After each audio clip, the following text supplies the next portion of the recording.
Hello and welcome muli sa aking kusina.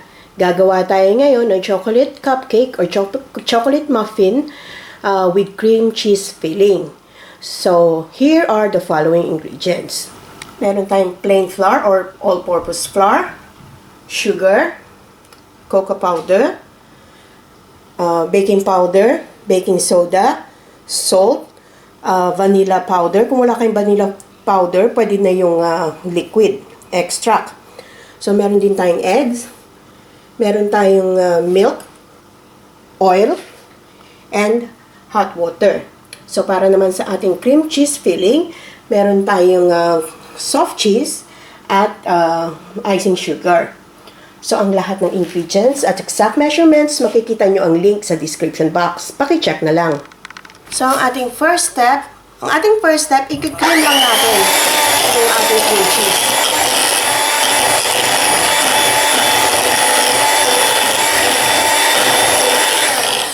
And then, isama na natin yung ating icing sugar. Itong icing sugar, depende ito sa kung gano'ng sweetness ang gusto nyo. So, tansyahin nyo na lang. So, i-mix lang natin ito.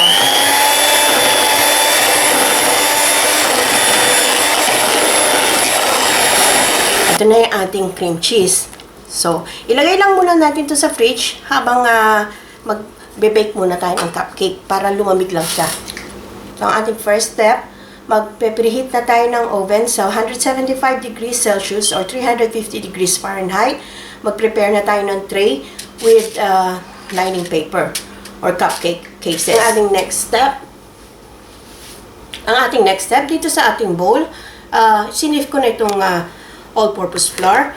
Tapos, isif na natin yung the rest ng dry ingredients. Yung cocoa powder,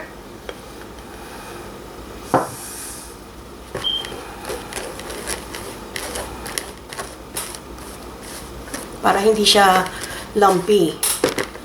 So, yung ating salt, baking powder, baking soda, yung ating sugar,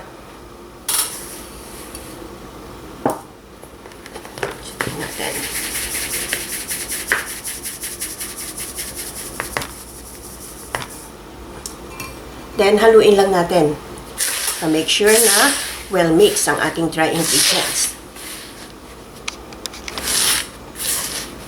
So, ito. Well mix na yung ating dry ingredients. So, maglagay lang tayo ng well sa gitna. And then, ilagay na natin yung liquid ingredients natin. Yung oil,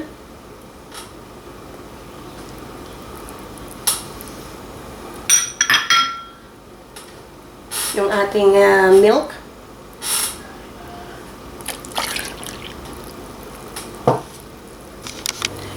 yung eggs, at yung ating vanilla.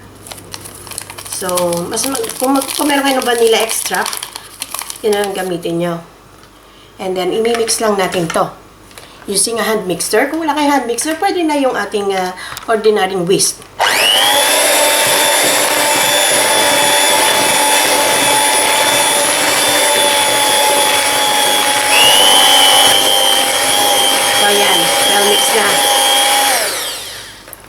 So, pwede na natin i-add yung ating hot water.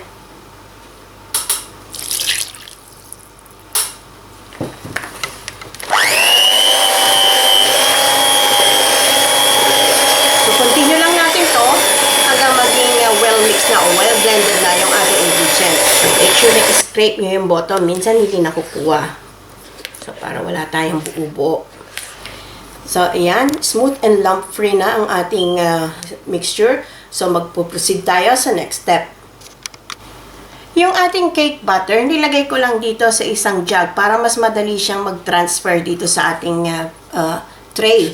So, maglagay lang tayo ng half muna. And then, yung ating cream cheese, nilagay ko sa isang piping bag, which is a small tip. So, maglagay lang tayo. So, sa inyo na yun kung generous amount. Yan. And then, cover it. Hanggang 3/4 lang ng ating paper.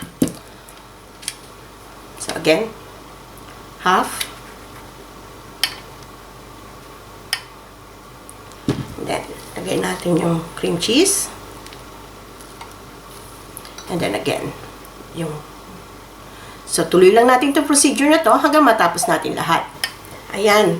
This one is ready for baking. Ibe-bake natin to for, dahil maliit lang yung ginawa ko, ibe-bake natin to for 20 to 22 minutes. Pero kung mas malaki yung inyong muffin tray, medyo adjust nyo na lang to 25 to 30 minutes.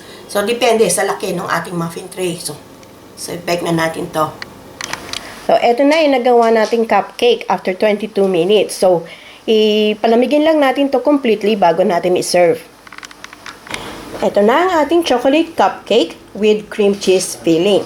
So, sana magustuhan nyo itong recipe na ito and share it with your friends.